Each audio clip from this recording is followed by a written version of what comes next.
confirm na po. Confirm na po na wala na katula yung Bobby TV 143. Wala na po.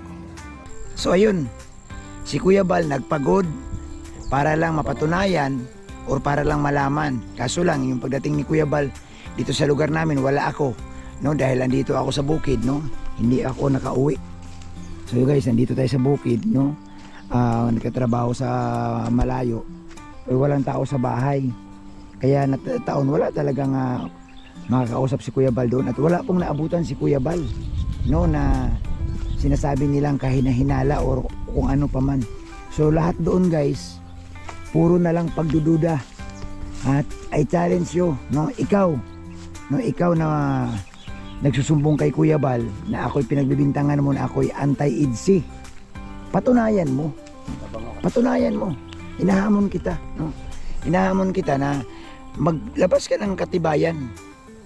Maglabas ka ng katibayan na ako po'y anti-EDC. Antay ka na ba? Kapag ikaw'y nag-reaction sa mga upload ni Kuya Bal, kapag ikaw'y naglabas ng iyong point of view, naging antay ka na ba? Anong basihan ninyo? Ha? Anong basihan? Ang daming nagsasabi sa akin na ako daw ay baser. Kuya Bal, baser yan. Si Bobby TV kay Ido. Talagang ang daming below the belt, no? Talagang masasakit na salita. Pero alam nyo guys, hindi nyo ako kaya nga sirain lang, ibabas nyo ako para ako bumigay. Hindi.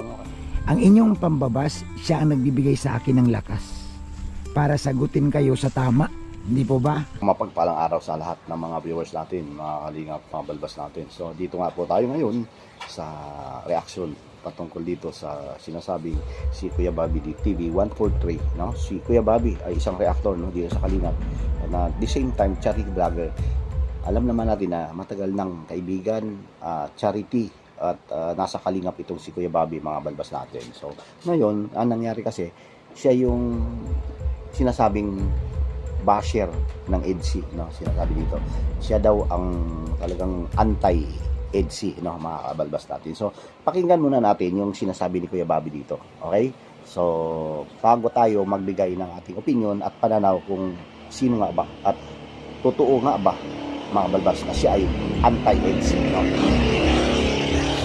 So pakinggan natin kung ano ba ang kanyang, kasi may mga, ito doon, yung vlog niya kahapon, pinuntahan siya ni Kuya Bal, ay sinasabi dito na nagbigay din ng opinion ito si Kuya Bal na talagang tinanggal daw yung streamer nung Kalingap, no? Kasi nga meron nga siyang pabahay, or meron siyang tinatawag na center for Kalingap, no?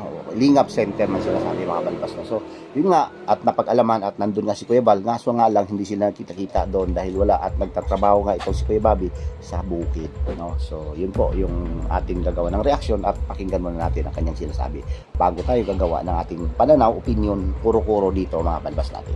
Okay? So ito yun. Ito, mawalang galang lang po kay Beyonce. Yung post ni Beyonce po guys, ang aking nire-reaksyonan. Ano po ba ang masama doon? Masama ba na gamitin mo yung pinupost ni Beyonce at bigyan mo ng point of view mo? Bigyan mo ng iyong pananaw? Kailan naging masama guys? Kailan naging bawal? No? Bawal ba na? Bawal na ba sa Pilipinas ang magsalita ka ng ayon sa iyong pananaw, ayon sa iyong obserbasyon? Kailan nagiging bawal? Sige nga po, patunayan ninyo. Kailan ko ba binasiido? Ito, sasabihin ko na. Challenge ko rin si Ido rito eh. Edge, challenge kita Edge. Sabihin mo nga sa akin Edge kung kailan kita binabas. Unahan ko lang kayo ha. Ang salitang baser, ang salitang pambabas, dapat makukuha nyo sa akin. Ang salitang pambabas po, panlalait, una. Pangalawa, paninirang puri. Pangatlo, pang-iinsulto. Kailan ko ba ininsulto si Ido? Kailan ko ba nilait si Ido? Kailan ko ba binasto si Ido? Kailan ko ba binarahura si Ido? May narinig ba kayo sa akin? Minura ko si Ido? Wala. So paano ako naging baser? Paano ako naging antay? So challenge. Challenge kita. No? Ikaw na nagsusumbong kay Kuya Bal. Kung sino ka man, I challenge you. No? Hindi ka na nahiya. dahil kakasumbong kay Kuya Bal, si Kuya Bal napagod katanghali ang tapat, sinurveillance ako ni Kuya Bal sa katanghali ang tapat para lang may mahuli si Kuya Bal. Kaso wala eh, no? Wala ako sa bahay dahil ako rin nagtatrabaho sa bukid. Nandito na ako sa bukid, guys. Wala na po ako sa syudad. Malayo po ako sa lugar nila Kuya Bal. Pero itong si Kuya Bal, dahil nga gusto lang din ni Kuya Bal malaman ang totoo, pinuntahan ako. Kaso lang, wala eh. Wala ako sa bahay namin. Hindi po ako naglalagi sa bahay. Di po ba? So, dahil sa kagagawa nitong mga baser na ito, itong mga palasumbong na ito, na mga wala na mga katibayan, ayun, si Kuya Bal ang napagod, si Kuya Bal ang nainitan, di ba? Si Kuya Bal ang nag-aksaya ng oras dahil po sa inyo, dahil sa inyong kawalang hiyaan, dahil sa inyong kasusumbong. Bakit po ba? Ang tanong ko, pakisagot lang, baser, mga baser ko, pakisagot lang naman ang tanong na ito. Masama ba magbigay ng reaksyon? Masama ba na mapuna ang inyong iniidolo? Bakit ba kayo nasasaktan? Sagutin nyo nga po muna. Bakit ba kayo nasasaktan? Bakit kayo nasasaktan? Bakit ninyo masyadong pinaparamdam na masyado kayong panatiko? Sobra kayong panatiko. Wala kayong hawak na solid na evidence. Pero ang ginagawa ninyo, gagawa kayo ng kwento, i-feed nyo kay Kuya Bal, at ito naman si Kuya Bal, siyempre bilang founder, hindi mo naman masisiyan eh. Siyempre si Kuya Bal, ang gusto ni Kuya Bal, malaman ang totoo. Ayun, pumunta si Kuya Bal kahapon sa bahay. Alam niyo guys, nung pinanood ko, naawa ko kay Kuya Bal kasi papaano ko si Kuya Bal kung nakagat ng aso? Paano si Kuya Bal kung inatake dahil sa init? Di po ba? So ang inyong mga sumbong, wala talagang patutunguhan. Inaabala nyo si Kuya Bal, imbis na magpapahinga si Kuya Bal sa tanghali, inaabala ninyo. Siguro itong nagsusumbong guys, grabe siguro ang sumbong nito kay Kuya Bal na, Kuya Bal, totoo yan. Kuya Bal, puntahan mo si Bobby TV, maabutan mo doon. May kasamang babae, kausap si Erika. Ganito siguro ang sumbong, kaya itong si Kuya Bal, talagang nagpipilit din naman si Kuya Bal na puntahan ako. Okay? So, yun ko, naparinig natin ang lahat ng mga hinaing at lahat ng sinasabi ni Kuya Bobby 143. So, ano nga ba ang ating pananaw dito, mga balbas natin? Si Kuya Bobby kasi, mga balbas, matagal na nasa kalinanglan at pinagkatiwalaan niya ni Kuya Bal Santos. So, kung sino man yung mga sinasabi ni Kuya Bobby na nagsusumbong daw, pupumilit na sinasabing, ito nga kasi mga balbas na sinasabi antay sila sa Kalingap o naging antay na siya dahil doon sa love team na yan sa EDSI. Kung inyong maalala, mga balbas natin na si Erika, na yung Edrica dati, siya po yung isa sa mga, hindi naman ako, wala akong dito hindi ako against sa Edrica, no, sa mga nakaraan, no. At dito sa EDSI, mga balbas natin, magkakapitbahay kasi mga yan, no? Itong si Erika, kung last time nung nagkita sila ni Kuya Bobby, wala namang problema, di ba? Dahil kapitbahay lang naman. At kung nagja-jogging, minsan nag-exercise, itong si Kuya Bobby, nagkataon lang naman na nagsasalubong yung ito, no? Syempre, mga kapitbahay nga ni, di ba, mga balbas? Ngayon, doon nagumpisa ang pagbabas dito kay, or sinasabing allegedly, no? Mga balbas natin na siya umano ay ang anti-EDSI, no, mga balbas, dahil doon, no. So yun yung point, or yun yung nakikita ko rito eh.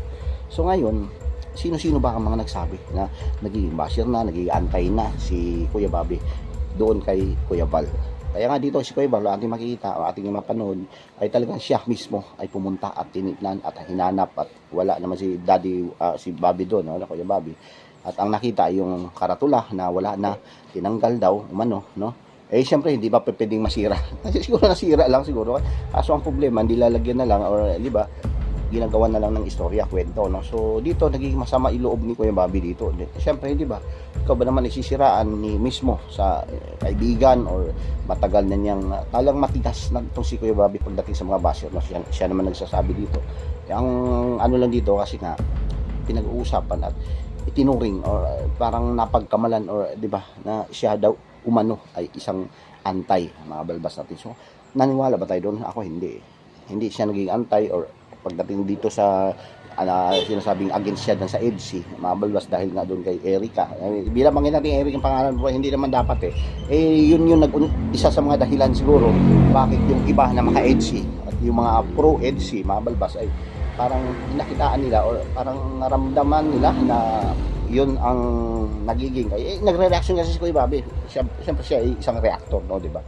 So ngayon, ang nangyari, nababash daw o nagiging basher daw ito si Kuya Bobby, no? So ayo, mag-comment nga kayo dyan mga balbas kung ano ba ang sa akin kasi hindi. Pero kung sasabihin ng iba na at sinabi dito ng iba na kay Kuya Bal, ito naman si Kuya Bal, ano naman doon, di ba? Kasi pumunta talaga, umakyat doon sa bahay mismo ni Kuya Bobby para lang malaman or para alamin kung totoo ba, no? O kung totoo or tunay ba na talagang nag-antay EDC na itong si Kuya Bobby. Pero wala naman nakakita, hindi naman napatunayan na ganun ang nangyari dahil ito nga, may challenge lang yung binigay, no? At nagbigay siya ng kumbaga, di ba, hamon kung ano ba o saan banda parte na nagiging basher itong si may mga sinasabi pa siya, may sa reaction niya kaya ginawa at nangyari na nga na siya ay nagiging isang basher ng EDC, no? So hindi natin pinag-uusapan ng EDC dito dahil siyempre, di ba, bawal na pag-uusapan at bawal nang itapik itong EDC, no? So yun nga ang mahirap dito dahil siya ay isang reactionist, no? Nagre-reaction sa Kalingap charity at the same time nung siyempre marami ang manood marami siyang viewers at marami siyang subscriber pero nagkaganito wala na tayong magawa dyan kung yan po ang pananaw nila, di ba? Pero sa akin at sa ibang mga hindi naman talaga antay si Kuya Bobby. Siya isang reactionist, no? So napatas lamang, no? Lahat at point of view lamang naman, no, ang kanyang ginagawa mga balbas, no? So yun lang naman ang sa atin. Kaya pakinggan pa natin ang kanyang mga sinasabi dito, mga kalingang mga balbas. So yun lang po. At mamaya siguro baka magbigay din siya ulit ng live mensahe para sa sinasabing hamon, no? Sino ba yung hinahamon at kung makita man may evidence of diba?